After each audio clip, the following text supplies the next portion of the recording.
নমস্কার। আজকে ফেসবুকে একটা ভিডিও দেখে হঠাৎ করেই চিন্তা হলো যে না একটা ভিডিও করাই যায়।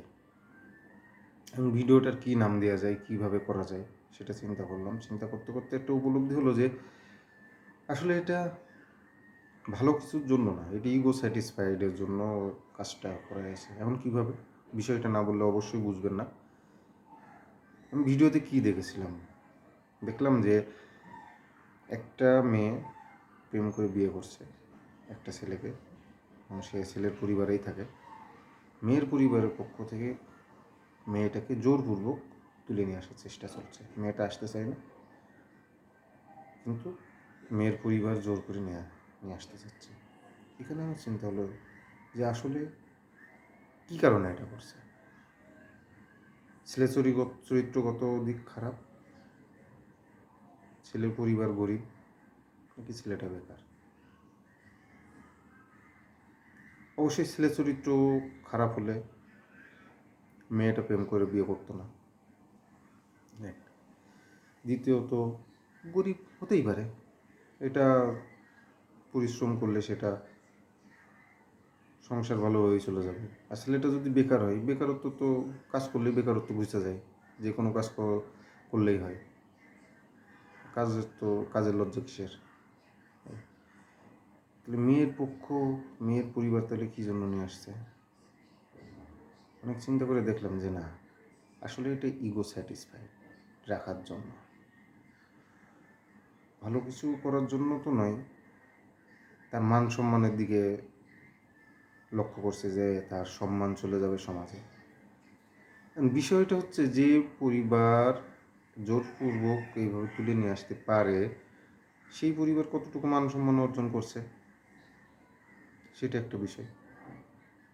কারণ যারা নিজেদের ইগো স্যাটিসফাইড করার জন্য অন্যকে বা নিজের সন্তানকে এইভাবে জোরপূর্বক তুলে নিয়ে আসতে পারে, তারা তো সমাজে ভালো কিছু করতে পারে না, সমাজের নতুনত্বকে স্বীকার করতে পারে না। তারা তো এই যে বিভিন্ন প্রথা নিয়ে পড়ে থাকে, এই জাত প্রথা, এই বর্ণ প্রথা, এই বিভিন্ন প্রথা, যার কোনো ভিত্তিই নেই। এটা সনাতন ধর্ম কখনো এই যে জাতি প্রথা, মানে বর্ণ প্রথা, এগুলোকে স্বীকার করেনি। এগুলো করেছে ওই ভণ্ডামির কারণে করিয়েছে। এগুলো নিজেদেরকে সুরক্ষিত রাখার জন্য, খাবারের সুরক্ষা, ইনকামের সুরক্ষা, এইগুলো দেওয়ার জন্য এগুলো করছে তৎকালীন ব্রাহ্মণ সমাজ বা উঁচু মহল। তথাকথিত যে নিচু জাত যাদেরকে বলা হতো, তাদেরকে শোষণ করার জন্য, নিচু জাত বলতে যারা কৃষি কাজ করতো বা বিভিন্ন কাজের সাথে, প্রান্তিক কাজের সাথে জড়িত ছিল, তাদেরকে নিচু বলা হতো। অথচ তাদেরই খেয়ে পড়ে ওরা বড় হয়েছে। মানে ওদের যারা এটা প্রচলন করছে, তাদের যাতে কাজ না করা লাগে, তাদের যে উচ্চাকাঙ্ক্ষা, বিলাসিতা, এগুলোকে রক্ষার জন্য এই যে যারা প্রান্তিক পর্যায়ে কাজ করত, তাদেরকে শোষণ করার যে ব্যবস্থা, সেটা হচ্ছে জাতিভেদ প্রথা, বর্ণপ্রথা, প্রচলিত অর্থে প্রথাগতভাবে। আর এই যে মেয়েটাকে জোরপূর্বক নিয়ে আসছে, অন্যান্য হিন্দুরা করছে কি, দূর থেকে দেখছে, তামাশা দেখছে। তামাশা দেখাই তো অভ্যাস। কেউ বিপদে পড়লে পেছন থেকে কাটি করা যেমন অভ্যাস, একই রকমভাবে তামাশা করছে। কিন্তু এটা যে তারও ঘরে পড়বে, সেও একই কাজ করবে, পরিবর্তন হওয়ার কোনো ইচ্ছা তাদেরও নাই, তাই দেখছে। এই সমাজ নিয়ে আসলে ভালো কিছু আশা করা যায় না। আশা করা যাবে কীভাবে? আমি একটা ঘটনা কই। 6 মাস বছরখানেক আগে বাবাকে দিয়েছিলাম পাঞ্জাবি, যে বাবা কোনোদিন পাঞ্জাবি পরেনি, তুমি পাঞ্জাবি পরো। বাবা বলে কি, আমি কোনোদিন পরি নাই, আমি এটা পড়তে পারবো না, কেমন লজ্জা করে, লোকে কি বলবে। আরে তুমি পড়বা, তোমার নিজেকে পরিবর্তন করবা নতুনের সাথে,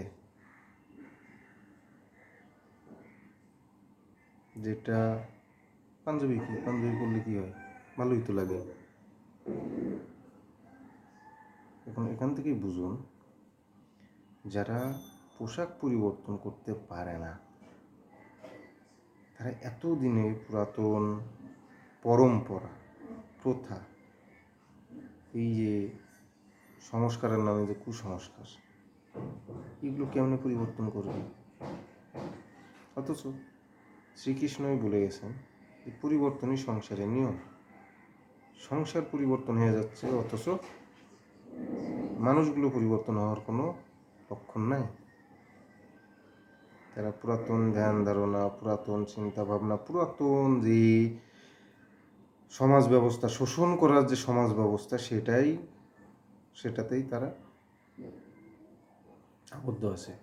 অথচ সনাতন ধর্মকে, যেটাকে বলা হয় সনাতন ধর্ম, একমাত্র পরমাত্মাই সব। পরমাত্মার দিকে ধাবিত হওয়ার জন্য নিজেকে যেভাবেই ভাঙা হোক ভেঙে সত্যের সন্ধানে যেতে হবে। এখন যারা ইগো স্যাটিসফাইডের জন্য এই খারাপ কাজগুলো করে, খারাপ কাজ বলবো এটাকে, খারাপ কাজগুলো করে, নিজেদের স্বার্থের জন্য যে সমাজকে ব্যবহার করে, সেই সমাজ কীভাবে পরিবর্তন হবে আপনারাই বলেন।